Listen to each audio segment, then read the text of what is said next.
So this evening I'm going to be talking about the life and career of Audrey Hepburn. She lived an exciting yet challenging life, really from start to finish, and she became not only one of Hollywood's biggest actresses, but also an all-around good and memorable person who actually ended up changing the lives of a lot of people.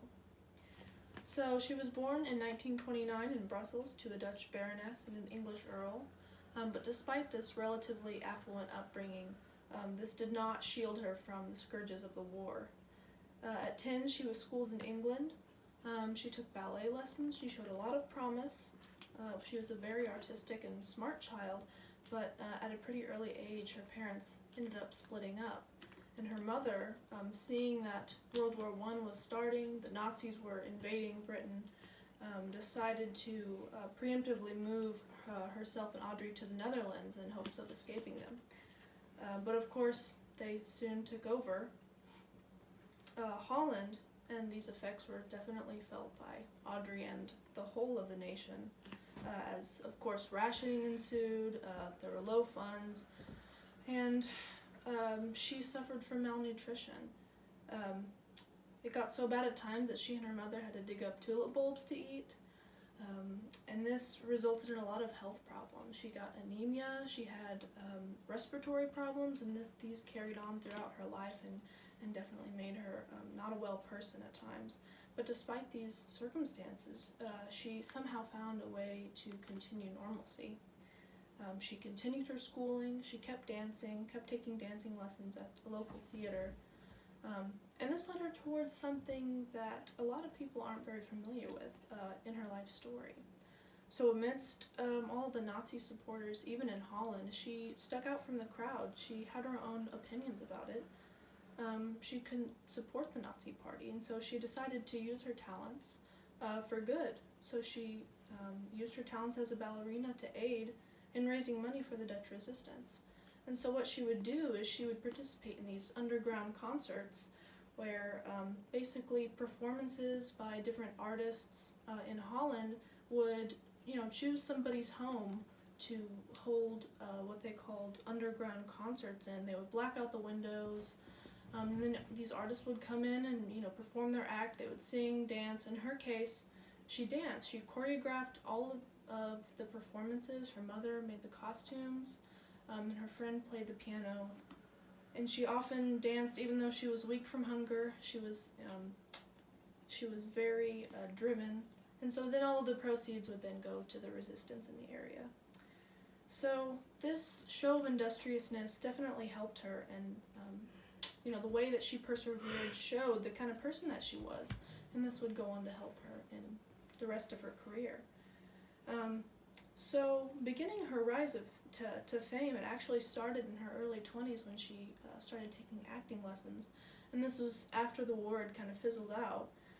She got a few small films, and during one of these small films, she was filming in Monte Carlo when she caught the eye of the French novelist Colette.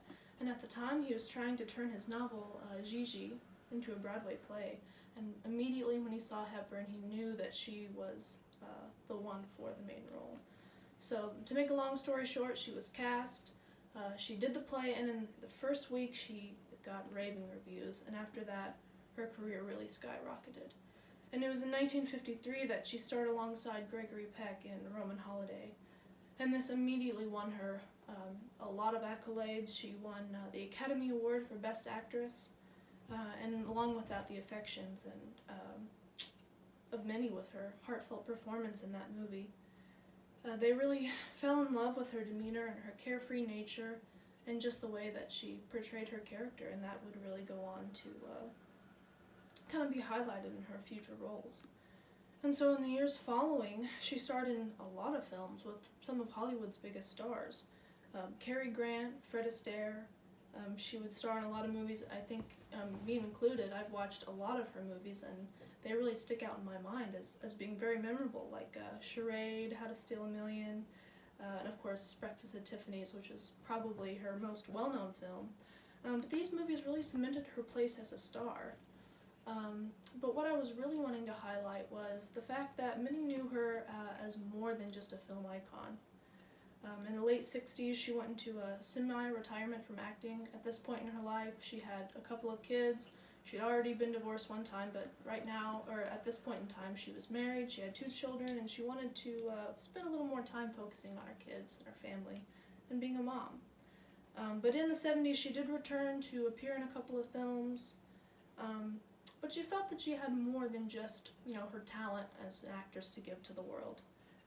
A quote that I wanted to share was, from her is, "As you grow older, you will discover that you have 2 hands, one for helping yourself and the other for helping others."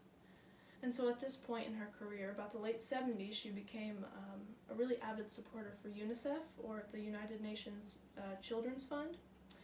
And so she began to then work tirelessly for this organization. She visited families in need in Africa, South America, Asia, helping them get the essentials that they needed: food, water, clothing, etc. But she used her notoriety not for self-recognition. She used the fact that she was a star to get recognition for the need that she saw on all of these trips. She spoke regularly to the media about what she saw, accepted countless interviews to spread the word, and just really wanted to convey that a lot of help was needed.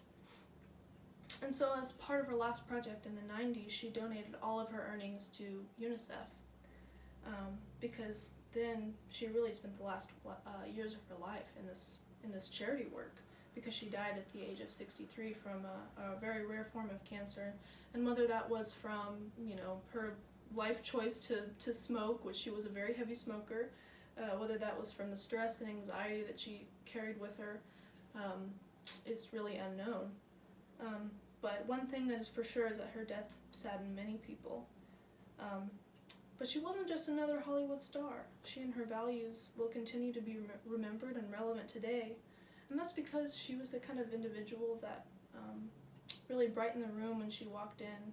She showed off her genuine and caring persona on and off the camera. As a part of researching for this assignment, I read a lot of quotes that just talked about how kind she was. She was a very genuine person. It wasn't just for show.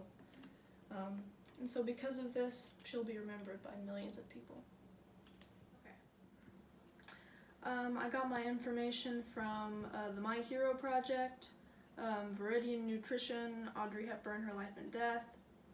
I got it also from, let's see what this is, Time Magazine, Daily Lessons Learned in Life, and 37 Best Audrey Hepburn Quotes.